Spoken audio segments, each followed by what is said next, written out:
Hi friends, welcome to my channel super trader Lakshya. और एक और एक्साइटिंग वीडियो लेकर आज आया हूँ। एग्जैक्टली हम बात करेंगे बेस्ट स्टॉक्स फॉर टुमारो। जो कल बेस्ट स्टॉक्स हैं जो मैंने पिक किए हैं, जिस पे आप कल ट्रेड ले सकते हो। अप्रॉक्सीमेटली किस तरीके का बिहेवियर हो सकता है, तो उसके हिसाब से आप ट्रेड ले सकते हैं। डेफिनेटली हम ये करंट सर्कमस्टांसेस को देखते हुए ये बना रहे हैं वीडियो। तो डेफिनेटली अगर कल गेम प्लान चेंज होता है तो आपको भी अपना जो भी ट्रेड प्लान है वो बदलना ज़रूरी है। तो डेफिनेटली उस हिसाब से आप बदलिए। सबसे पहले अगर आप चैनल पर नए हैं तो प्लीज़ चैनल को सब्सक्राइब करिए, सुपर ट्रेडर लक्ष्य। और बहुत सारे एक्साइटिंग वीडियोस हैं जिन्हें आप देख के अपना नॉलेज बढ़ा सकते हैं। दूसरी चीज़ हम देखेंगे अभी ग्लोबल मार्केट क्या कर रहा है। तो right now global market almost 80-90 points down है। यूएस का फ्यूचर और अप्रॉक्सीमेटली 0.5% डाउन है और यूरोप भी डाउन है। तो ये दिखा रहा है कि हम बहुत बुलिश नहीं हैं ग्लोबली राइट नाउ। अब हमारा मार्केट काफ़ी बुलिश क्लोज हुआ है, तो अब क्या पॉसिबिलिटी बन सकती है कि प्रॉफिट बुकिंग का थीम रह सकता है कल के लिए। अब हम देखेंगे कुछ स्टॉक्स के बारे में जिन स्टॉक्स ने अच्छा खासा मूव दिया अपसाइड के लिए, क्या वो रिवर्सल के चांसेस दे सकते हैं। अब सबसे पहले यहाँ स्टॉक जो मैंने लिया है वो है इंडसइंड बैंक। तो आज स्ट्रॉन्ग मार्केट में भी इंडसइंड बैंक ने स्ट्रेंथ नहीं दिखाई है। क्यों नहीं दिखाई है? मोस्ट प्रोबेबली ये एक बड़ा स्ट्रक्चरल ब्रेकडाउन हो सकता है यहाँ पे, क्योंकि इंडसइंड में प्रॉब्लम्स हैं और अभी प्राइवेट बैंक्स कैपिटल रेज करेंगे। जो आपने बंधन बैंक में इशू देखा था, तो वो इशू यहाँ भी हो सकता है। तो उसके हिसाब से एक न्यूज़ के लिए ये रेडी है और इसका लोअर लेवल 450 तक आ सकता है।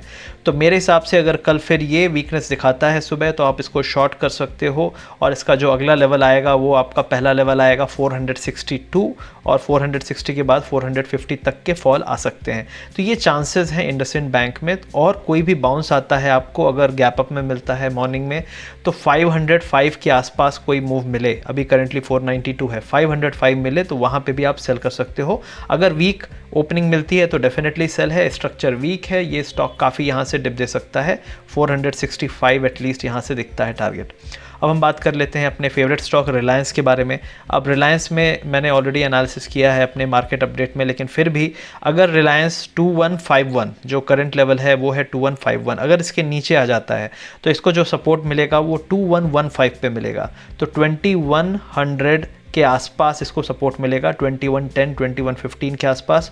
तो अगर आपको पहला यहाँ पे अगर अपसाइड पे ही ये खुले और आपको एक बाउंस छोटा सा दे और उसमें वीकनेस आए, तो आप इसको सेल कर सकते हो। टारगेट होगा 2110 और आपका स्टॉप लॉस आप रख सकते हो 2180 के आसपास। हम उम्मीद कर रहे हैं कि 10-15 रुपीज़ का अगर अपसाइड मिला तो हम इसको शॉर्ट करेंगे।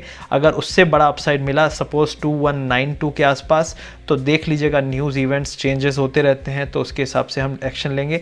लेकिन अगर स्मॉल एक बाउंस आता है तो डेफिनेटली इसको आप सेल कर सकते हो। अब हम बात कर लेते हैं अगले स्टॉक के बारे में, जो कि है इन्फोसिस।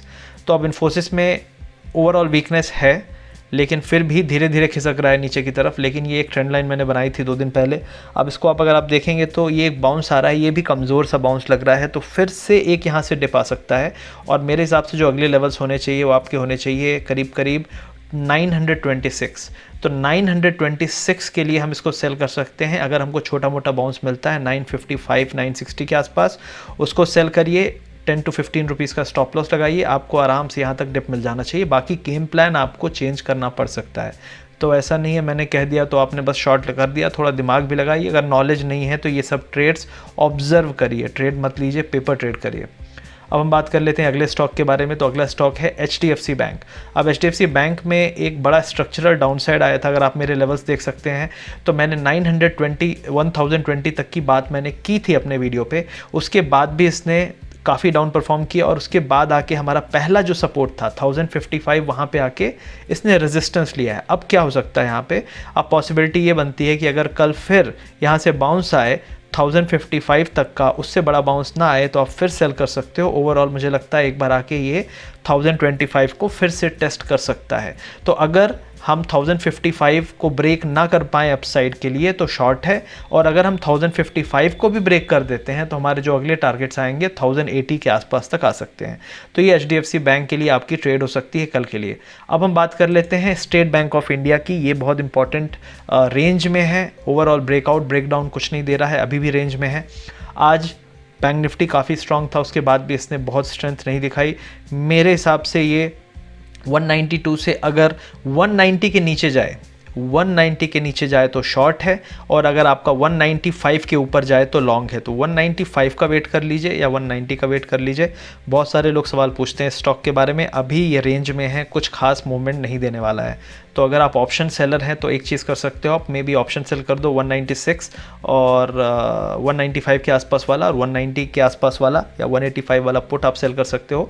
1-2 दिन आपको और मिल सकते हैं यहाँ पे ऑप्शन राइट करने के लिए, काफ़ी प्रीमियम डिके हो सकता है, लेकिन अभी ये ब्रेकआउट होने जैसा लग नहीं रहा है। अब हम अगले स्टॉक के बारे में बात कर लेते हैं, जो है टाटा मोटर्स। अब टाटा मोटर्स में जो मैंने बात की थी लास्ट टाइम की, अब क्योंकि ऑटो स्टॉक्स में काफ़ी बड़ी रैली आ चुकी है, मेरे हिसाब से टाटा मोटर्स अब ब्रेकआउट करने की फिराक में है, और जो इसके अगले टारगेट्स हो सकते हैं 117, 118 तक। आज इसने डिप लिया है, लेकिन ये जो एरिया है जहाँ पे इसने डिप लिया है, ये इसका ऑलरेडी पहले रेजिस्टेंस हुआ करता था, अभी ये सपोर्ट की तरह काम करेगा, और मोस्ट प्रॉब्ली 110 के ऊपर अगर हम सर्वाइव करें तो 118, 120 तक के अपसाइड आ सकते हैं। ये वोलेटाइल स्टॉक है, एक दिन में 5 से 10 रुपए का अपमूव देगा, तो स्टॉप लॉस थोड़ा आपको डीप रखना है। 108 या 107 के आसपास आप स्टॉप लॉस रख के यहाँ से लॉन्ग करिएगा। तो ये कुछ स्टॉक्स थे जिनके बारे में बात करना चाहता था। आई होप आपको क्लैरिटी मिली होगी कि इनमें क्या करना चाहिए। ये इस एजम्पशन के साथ है कि मार्केट हमारा यहाँ से ज़्यादा अपसाइड नहीं देगा और गिरेगा, क्योंकि जब मार्केट कल गिर रहा था तब भी आपने देखा टाटा मोटर्स बुलिश था। तो उस हिसाब से ये जो स्टॉक्स मैंने बात की है, इनमें आप बाउंस में बेचिए अगर ग्लोबल मार्केट नेगेटिव दिखता है, और टाटा मोटर्स अगर डिप मिले तो इसको बाय करिए, ये बुलिश दिखता है, 120 तक जा सकता है। ये था वीडियो कल के स्टॉक्स के बारे में। आई होप आपको क्लैरिटी मिली होगी। अगर इस तरह के वीडियोस आपको और चाहिए तो प्लीज़ इसमें लाइक बटन इतना दबाइए कि मुझे पता चले कि आपको ये वीडियो अच्छा लग रहा है और इस तरह के वीडियोज़ मुझे बनाने चाहिए। और अगर चैनल को सब्सक्राइब नहीं किया है तो डेफिनेटली चैनल को सब्सक्राइब भी करिए और देखते रहिए मेरे चैनल के सभी videos. Thank you very much.